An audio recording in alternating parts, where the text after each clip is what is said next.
திசை 1500 வணிக குழுவிற்கும் ராமநாதபுரம் மாவட்டம் கீழக்கரை ராமபுரம் பகுதிக்கும் மிக நெருக்கமான வரலாற்று தொடர்பு உண்டு. சோழர் கால கடல் வணிக வரலாற்றில் கீழக்கரை ஒரு முக்கிய மையமாக விளங்கியது. உங்களது கேள்விக்கான விளக்கங்கள் இதோ. 1. கீழக்கரை சோழர்களின் முக்கிய துறைமுகம்.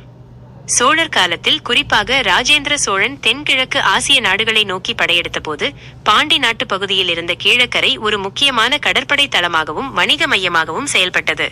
திசை 1500 போன்ற குழுக்கள் இங்கிருந்துதான் அரபு நாடுகளுக்கும் தென்கிழக்கு ஆசியாவிற்கும் தங்கள் வணிகத்தை தொடங்கினர். 2. மரக்காயர் வணிகர்கள் மற்றும் 500 தொடர்பு. கீழக்கரை வரலாற்று ரீதியாக மணிக்கிராமம் மற்றும் அஞ்சுவண்ணம் போன்ற வணிக குழுக்களின் கோட்டையாக விளங்கியது. இந்த அஞ்சுவண்ணம் மற்றும் மணிக்கிராமம் குழுக்கள் நீங்கள் குறிப்பிட்ட திசை 1500 குழுவுடன் இணைந்து செயல்பட்டவர்கள். அஞ்சுவண்ணம் பெரும்பாலும் வெளிநாட்டு அரபு பாரசீக வணிகர்களை கொண்ட குழு.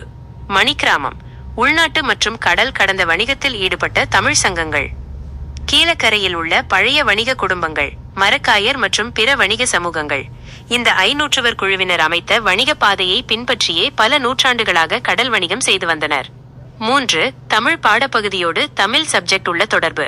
பள்ளி மற்றும் கல்லூரி தமிழ் பாடப்புத்தகங்களில், குறிப்பாக தமிழக பண்பாடு மற்றும் வணிகவியல் தொடர்பான பாடங்களில் இது முக்கிய இடம் பெறுகிறது. 11. கீழ்கணக்கு மற்றும் காப்பியங்கள். பட்டினப்பாலை மற்றும் மதுரை காஞ்சி போன்ற நூல்களில் விவரிக்கப்படும் கடல் கடந்த வணிகம் என்ற தலைப்பின் கீழ் கீழக்கரை போன்ற துறைமுக பட்டினங்கள் பற்றி குறிப்புகள் வருகின்றன. கல்வெட்டியல். நீங்கள் குறிப்பிட்ட பாருஸ் கல்வெட்டு மற்றும் கீழக்கரை பகுதிகளில் கண்டெடுக்கப்பட்ட கல்வெட்டுகள் தமிழர்கள் எப்படி திரைக்கடலோடியும் திரவியம் தேடினர் என்பதற்கு சான்றாக தமிழ் இலக்கண இலக்கிய பாடங்களில் உரைநடை பகுதி கற்பிக்கப்படுகின்றன. பண்பாட்டு தொடர்பு. தென்கிழக்கு ஆசிய நாடுகளுக்கு தமிழ் மொழி பரவியதற்கு இந்த 500 குழுவே காரணம். இன்றும் இந்தோனேசியா, மலேசியா மொழிகளில் காணப்படும் தமிழ் சொற்கள் இவர்களின் வணிக தொடர்பால் உருவானவையே. 4. கீழக்கரை ராமபுரம் பழைய வணிகர்கள். கீழக்கரைக்கு அருகில் உள்ள ராமபுரம் பகுதி சேதுபதி மன்னர்களின் ஆளுகைக்கு உட்பட்டது. சேதுபதி மன்னர்கள் இந்த வணிக குழுக்களுக்கு பாதுகாப்பும் ஆதரவும் அளித்தனர். கீழக்கரை வணிகர்கள் முத்து குளித்தல், பேர்ல் ஃபிஷரி மற்றும் வாசனை திரவிய வணிகத்தில் சிறந்து விளங்கினர்.